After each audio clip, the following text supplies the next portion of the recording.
Hello my future doctors.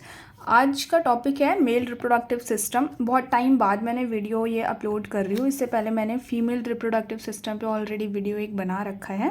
जिसने नहीं देखा आप जाके देख सकते हो। सो आज स्टार्ट करते हैं मेल रिप्रोडक्टिव सिस्टम। सबसे पहले तो ये बताओ कि गैमेटोजेनेसिस क्या होता है। ये समझने से पहले मुझे बस ये बताओ कि गैमेटोजेनेसिस क्या होता है। मैंने आपको बहुत बार बताया है कि जेनेसिस का मतलब होता है फॉर्मेशन, है ना। जेनेसिस का मतलब होता है फॉर्मेशन। और किसका फॉर्मेशन हो रहा है तो उसके पीछे नाम देख लो क्या लगा हुआ है, गैमिट लगा हुआ है। तो यानी कि यहाँ पर क्या बात कर रहे हैं कि फॉर्मेशन किसका हो रहा है, फॉर्मेशन ऑफ गैमिट, है ना।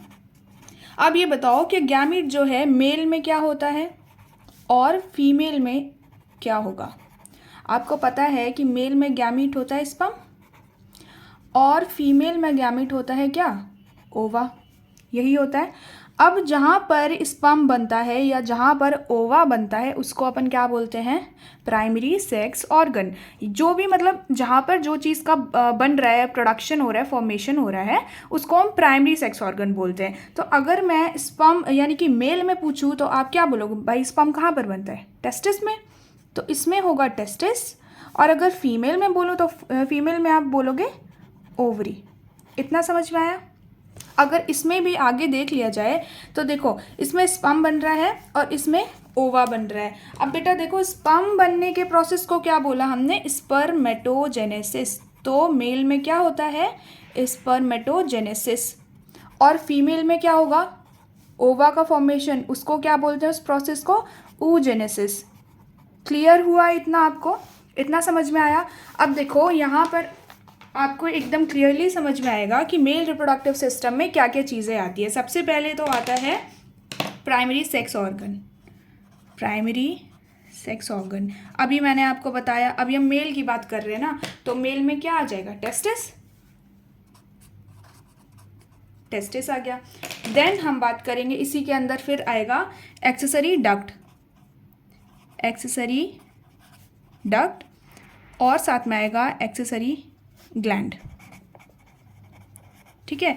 डक्ट में क्या आएगा, देखो डक्ट और ग्लैंड में अगर कोई डिफरेंस आपको जानना है कि क्या है, अलग क्यों कर रखा है इसको, उसका रीज़न ये है कि डक्ट क्या करता है, ये ट्रांसपोर्ट में मदद करता है, स्पर्म के ट्रांसपोर्टेशन में हेल्प करेगा। जबकि जो ग्लैंड है ना, ये अपने सिक्रीशन से स्पर्म का प्रोडक्शन, सीमेन का प्रोडक्शन कराता है। सीमेन क्या है, सीमेन मिक्सचर है बस। ठीक है। तो यहाँ पर ये क्या कराता है, प्रोडक्शन कराता है। और डक्ट क्या कराती है, ट्रांसपोर्ट कराती है। तो एक्सेसरी डक्ट में क्या क्या आ जाएगा, रेटी टेस्टिस, वासा एफरेंशिया। याद रखना, देखो वासा एफरेंशिया अलग है और आपका इसके बाद में एपिडिडाइमस एंड देन आएगा वास डिफरेंस। ठीक है। देखो एफरेंशिया ई पहले आ रहा है, डी बाद में आ रहा है। देखो अल्फाबेटिकल अगर देखोगे तो डी पहले आएगा और ई बाद में, लेकिन यहाँ पर आप उल्टा करके ऐसे याद रखना। अब ग्लैंड की बात करें तो ग्लैंड में क्या क्या आता है, अपना सेमाइनल वेसिकल, प्रोस्टेट और लास्ट है बल्बो यूरेथ्रल। बल्बो यूरेथ्रल, इसी को आप कॉपर्स ग्लैंड भी बोलते हो। अच्छा, सेमिनल वेसिकल एक पेयर रहेगा, प्रोस्टेट सिंगल है, ये सिंगल रहेगा, याद रखना प्रोस्टेट सिंगल है। बाकी सेमिनल वेसिकल हो या बल्बो यूरेथ्रल हो, दोनों ही एक पेयर रहता है। ठीक है। इतना आपको क्लियर हुआ। थोड़ी थोड़ी सी बातें आपको याद रखनी पड़ेगी, जैसे कि जब अगर स्क्रोटम की बात करें, स्क्रोटम है ये, ठीक है। अब इस स्क्रोटम, ये जो है पाउच लाइक स्ट्रक्चर है। पाउच लाइक स्ट्रक्चर कहाँ प्रेजेंट रहता है, क्या एब्डोमिनल कैविटी के अंदर रहता है या एब्डोमिनल कैविटी के बाहर रहता है, तो ऑब्वियसली बाहर रहता है। तो एब्डोमिनल कैविटी के बाहर है, क्यों है, क्योंकि स्पर्मेटोजेनेसिस कराना है, यानी कि स्पर्म के फॉर्मेशन के लिए हमको एक पर्टिकुलर टेम्परेचर चाहिए रहता है। ओके। सो ये पाउच लाइक स्ट्रक्चर जिसको हमने बोल दिया स्क्रोटम, और इस स्क्रोटम के अंदर पड़े हुए हैं पेयर्ड टेस्टिस। इसके अंदर है ये पेयर्ड टेस्टिस। हर एक टेस्टिस में ऐसे मैं ऐसे हाइपोथेटिकली बना के दिखा रही हूँ। ऐसे करके स्ट्रक्चर जो आप देख रहे हो ऐसे कंपार्टमेंट्स होते हैं, इनको अपन बोलते हैं टेस्टिकुलर लोब्यूल्स। डोंट वरी, मैं अभी आपको डिटेल स्ट्रक्चर भी बताऊंगी इसका, अभी सिर्फ ये रफ आइडिया दे रही हूँ आपको। टेस्टिकुलर लोब्यूल होता है ये, और इसके अंदर पड़े होते हैं सेमिनिफेरस ट्यूब्यूल, जहाँ पर प्रोडक्शन होगा, फॉर्मेशन होगा स्पर्म का। ठीक है, अब जो मेन मुद्दा है, जो इसका स्ट्रक्चर है, स्ट्रक्चर के थ्रू मैं आपको समझाती हूँ कैसे बनाते हैं। देखो, सबसे पहले हमने बनाया, वेट अ सेकेंड, ओके, सबसे पहले हमने ये बना दिया एक टेस्टिस। मैंने क्या किया है, एक टेस्टिस लिया, उसका डाइसेक्शन करके मैं आपको दिखाती हूँ कि उसके अंदर क्या क्या चीज़ें देखने को आपको मिलेंगी। ठीक है, तो ये बना दिया मैंने टेस्टिस। ठीक है, टेस्टिस के ऊपर कवरिंग होती है, देखो 3 लेयर रहती है। मैं एक एक लेयर आपको बना के दिखा दूंगी, ईजिली आपको समझ में आ जाएगा। सबसे पहली एक लेयर रहती है, इस लेयर का नाम क्या है, कोई बताएगा मुझे? इस लेयर का नाम क्या है जो इनकम्प्लीट होती है? इनकम्प्लीट लेयर का नाम है ट्यूनिका वेजिनेलिस। Tunica vaginalis. ठीक है, उसके बाद में जो अंदर वाली लेयर है, देखो ये जो ब्लैक मैंने पेन से बनाया हुआ है, ये कंप्लीट लेयर है। इस लेयर को क्या बोलोगे? ट्यूनिका एल्ब्यूजीनिया। ट्यूनिका एल्ब्यूजीनिया। ठीक है, ट्यूनिका एल्ब्यूजीनिया के अंदर जो लेयर आएगी, उस लेयर को आप क्या बोल दोगे? ये वाली जो लेयर है,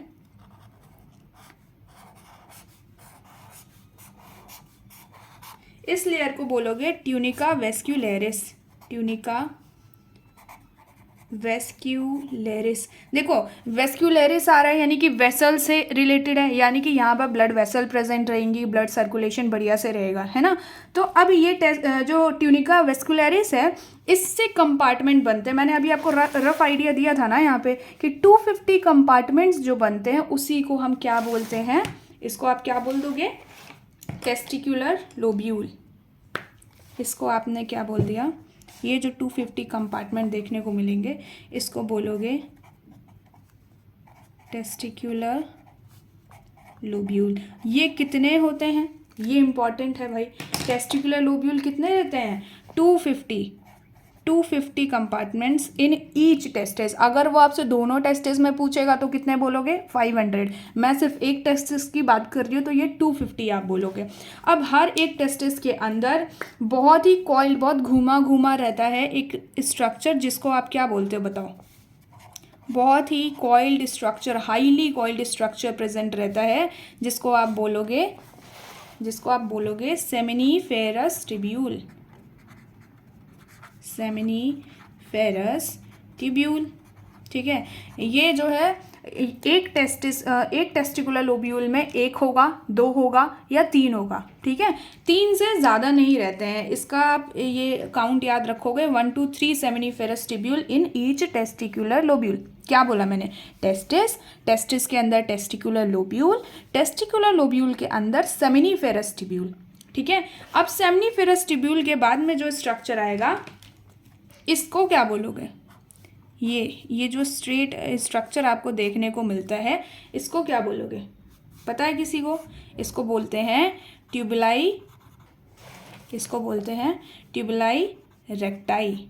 ठीक है, ट्यूबुलाई रेक्टाई। और ये ट्यूबुलाई रेक्टाई आगे जाके ऐसे करके कॉइल्ड सा स्ट्रक्चर रहेगा कुछ इस तरीके से। इसको बोलते हैं रेटी टेस्टिस।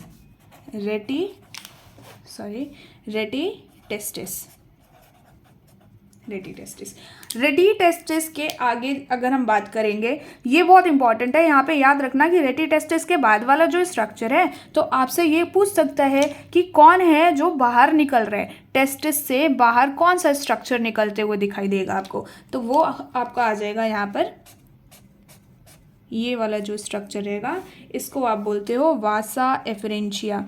एक आई थिंक 2016 के फेज़ 2 में एक क्वेश्चन आया था कि ऐसे पाथवे पूछा था स्पर्म का, तो उसमें वासा एफरेंशिया की जगह पे उन्होंने नाम लिखा हुआ था एफरेंट डक्ट्यूल्स। तो घबराना नहीं है, इसी का नाम है वासा एफरेंशिया, है ना, इसी को एफरेंट डक्ट्यूल्स बोलते हैं।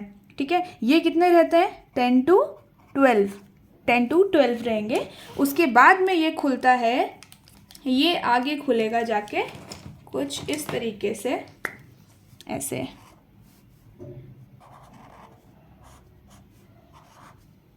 ये पूरा स्ट्रक्चर जो है मैंने बनाया है, इसको बोलते हैं एपिडिडाइमस। एपिडिडाइमस में जो आएगा आपका, सबसे पहले क्या आएगा, हेड आएगा। हेड के बाद में क्या आएगा, ये बॉडी आ गई, बॉडी। और उसके बाद में क्या आएगा, टेल आएगा। अब देखो हेड का ही, अगर कोई बच्चे कोचिंग कर रहे होंगे तो उनको पता होगा, उनके मॉड्यूल्स में ज़्यादा डीपली दिया होगा कि हेड को बोलते हैं कैपुट, बॉडी को बोलते हैं कॉर्पस एंड टेल को बोलते हैं कॉडा। और ये तीनों स्ट्रक्चर मिला के बनता है क्या, बताओ, एपिडिडाइमस। एपिडिडाइमस एंड एपिडिडाइमस के बाद में जो स्ट्रक्चर आएगा, एपिडिडाइमस के बाद में जो स्ट्रक्चर आएगा उसको क्या बोलोगे, vas deferens. Vas deferens, vas deferens जो है ना, ये स्पर्मेटिक कॉर्ड से, स्पर्मेटिक कॉर्ड के अंदर से लाई करेगा और जाके पीछे से लूप बना के कहाँ पे खुलेगा, जाके यूरेथ्रा में। देखो मैं आपको समझाती हूँ, ऐसे करके कुछ स्ट्रक्चर रहता है। देखो ये रहा स्क्रोटम, स्क्रोटम के अंदर टेस्टिस। टेस्टिस जो है, सबसे पहले अगर देखो टेस्टिस अगर आपसे पूछा जाए कि ये किससे कनेक्टेड रहती है, स्क्रोटल वॉल से किससे कनेक्टेड रहती है, तो इसको आप क्या बोलते हो, ग्यूबरनेक्यूलम। ग्यूबरनेक्यूलम, ठीक है। और अगर आपसे ये पूछा जाए कि देखो जब बेबी बॉय होता है तो ये जो टेस्टिस हैं ये एब्डोमेन में पड़ी रहती है, ठीक है। कुछ 6 या 7th मंथ में क्या होता है कि ये टेस्टिस डिसेंड करती हैं, यानी कि मूव करती हैं, किसमें, स्क्रोटम में, ठीक है। तो यहाँ से कुछ तो होगा जिसके थ्रू ये टेस्टिस नीचे को आ रही हैं, कोई कैनाल होगा भाई, तभी तो ऊपर से एब्डोमेन से टेस्टिस नीचे को डिसेंड हुई हैं, मूव हुई हैं। इसको बोलते हैं इंग्विनल कैनाल। Inguinal canal. अब आप बोलोगे कि अच्छा इंग्विनल कैनाल से नीचे आ गई है टेस्टिस, तो वापस भी तो जा सकती थी, बट ऐसा नहीं होता। जैसे ही टेस्टिस नीचे आती है तो यहाँ पर कुछ कॉर्ड बन जाते हैं जिसके वजह से ये वापस नहीं जा पाती, ठीक है। तो यहाँ पे ये याद रखना, इंग्विनल कैनाल से ये टेस्टिस नीचे आ जाती है। अगर ये 6th या 7th मंथ में अगर टेस्टिस डिसेंड नहीं होती, 6 या 7th मंथ ऑफ प्रेगनेंसी, अगर बेबी बॉय की टेस्टिस एब्डोमेन से स्क्रोटम में नहीं आती है, नहीं मूव करती है, तो उस कंडीशन को कुछ बोलते हैं क्रिप्टोर्किडिज्म। क्रिप्टोर्किडिज्म, ठीक है। ये कंडीशन होती है बॉयज़ में। हाँ, ये अर्ली स्टेज में अगर इसका ट्रीटमेंट हो जाए तो मे बी आगे जाके जो बेबी बॉय है वो फर्टाइल हो सकता है, पापा बन सकता है इन फ्यूचर, अदरवाइज़ ये नहीं ठीक हो सकता, ठीक है। तो इंग्विनल कैनाल आपको समझ में आया। यहाँ पर ये रहता है ऐसे करके, स्पर्मेटिक कॉर्ड रहते हैं, इसको अपन बोलते हैं spermatic cord. Spermatic cord. Testis का आपको शेप कैसा दिखाई दे रहा है, ओवल शेप दिख रहा है ना, ओवल शेप दिख रहा है। अब ये तो कॉमन सेंस की बात है ना बेटा, अगर कोई चीज़ ओवल है तो ऑब्वियसली उसकी जो लेंथ है वो ज़्यादा होगी और जो विड्थ है वो कम होगी। तो आपको कैसे याद रखना है, 2 3 4 5, 2 3 4 5 याद रख लोगे तो लेंथ मैंने बोला ना, ज़्यादा जो है वो लेंथ होगी, तो ये लेंथ हो जाएगी और ये आपकी विड्थ हो जाएगी, ठीक है। टेम्परेचर कितना रहता है जो स्पर्मेटोजेनेसिस के लिए, यानी कि स्पर्म के फॉर्मेशन के लिए पर्टिकुलर टेम्परेचर चाहिए रहता है, तो वो टेम्परेचर रहता है 2.5 degree Celsius, lower than the internal body temperature. 2 से लेके 2.5 डिग्री सेल्सियस टेम्परेचर होना चाहिए, अदरवाइज स्पर्म नहीं बनेगा, स्पर्मेटोजेनेसिस नहीं होगा। इतना आपको क्लियर हो गया। मैंने आपको अभी बता दिया है, डक्ट बता दिए हैं, ग्लैंड बता दिया है। देखो ट्रांसपोर्ट में मैंने बताया ना, देखो रेटी टेस्टिस है, वासा एफरेंशिया है। कहाँ है रेटी टेस्टिस बताओ, ये रहा रेटी टेस्टिस, ये रहा वासा एफरेंशिया, देन आता है एपिडिडाइमस, देन आपका वास डिफरेंस। इसके आगे का स्ट्रक्चर आपके एनसीईआरटी में दिया हुआ है, देखो मैं आपको इससे समझाती हूँ। देखो ये पीछे से आ रहा है ना स्ट्रक्चर, सेमिनल वेसिकल के पीछे से लूप बनाते हुए आ रहा है और कहाँ, यूरेथ्रा में आ गया, ठीक है। फिर यूरेथ्रल मिएटस, देखो मिएटस क्या होता है, ये पेनिस की जो ओपनिंग होती है उसको बोलते हैं मिएटस, यूरेथ्रल मिएटस। अच्छा, फीमेल्स में यूरिन का उसका पैसेज जो है अलग रहता है, लेकिन इसमें सीमेन भी सेम रास्ते से आता है और जो यूरिन है वो भी सेम ही पाथवे से आएगी। तो अगर मैं पाथवे की बात करूँ तो आप मुझे बता दोगे क्या? अगर मैं पाथवे पूछूं आपसे तो क्या आप मुझे बता सकते हो कि क्या पाथवे रहेगा? सबसे पहले सेमिनिफेरस ट्यूब्यूल, क्या बोला है मैंने? Seminiferous tubule. यहाँ पर क्या हुआ था बेटा? प्रोडक्शन हुआ था, यहाँ पर प्रोडक्शन हुआ था सेमिनिफेरस ट्यूब्यूल में। देखो ये तो लेयर्स हैं, इनको मत काउंट करो पाथवे में, ये तो लेयर्स हो गई ना। अगर तुमसे वेजिनलिस में अगर देखो लेयर से क्वेश्चन आएगा तो यही आ सकता है, वेजिनलिस से आ सकता है कि भाई इनकम्प्लीट लेयर बता दो कौन सी है। तो आपको पता है ना कि वेजिनलिस जो है ये इनकम्प्लीट लेयर होती है, जो कि सिर्फ कहाँ पे प्रेजेंट आपको दिख रही है? सिर्फ वेंट्रल साइड पे प्रेजेंट है ना। तो ये सिर्फ प्रेजेंट होती है वेंट्रल साइड पे, डॉर्सल साइड पे ये एब्सेंट रहती है, डॉर्सल साइड पे ये नहीं होती। एपिडिडाइमस की बात करें तो एपिडिडाइमस में क्या होता है, ये क्या करता है? स्टोरेज करता है स्पर्म का, और भाई यहीं पर ही जो है जो स्पर्म है मैच्योर होना सीख लेगा। मैच्योरेशन यहाँ पर होगा, यहाँ पर ही स्टोरेज होगा। इतनी बात आपको याद रहनी चाहिए। और ये जो वास्ट डिफरेंस है ये वापस जाता है स्पर्मेटिक कॉर्ड से, और पीछे से जाके लूप बनाते हुए स्पर्मेटिक कॉर्ड से बाहर निकल के यूरेथ्रा में एंटर कर जाएगा। ठीक है, तो आ जाओ, फिर आता है seminiferous tubule, seminiferous tubule, then rete testis, vasa efferentia, ये लिख लेना बहुत इंपॉर्टेंट है, एपिडिडाइमस, देन बताओ vas deferens, after that ejaculatory duct, urethra, and last is ejaculatory duct, urethra, and last is urethral meatus। meatus का मतलब क्या होता है? ओपनिंग, MEATUS, मिएटस का मतलब होता है ओपनिंग। किसका ओपनिंग? पेनिस का जो ओपनिंग है उसको बोलते हैं। तो यूरेथ्रल मिएटस हो गया। अब इसको आपको याद रखना है। क्वेश्चन कैसे आ सकता है? क्वेश्चन आपका ऐसे आ सकता है कि हो सकता है वो पूछ ले कि एपिडिडाइमस को अगर ब्लॉक कर दिया तो स्पर्म जो है कहाँ ट्रांसपोर्ट नहीं हो पाएगा। तो 4 ऑप्शन में 3 ऑप्शन आपको पीछे के मिल जाएंगे, एक ऑप्शन आपको कोई सा भी आगे को मिल जाएगा।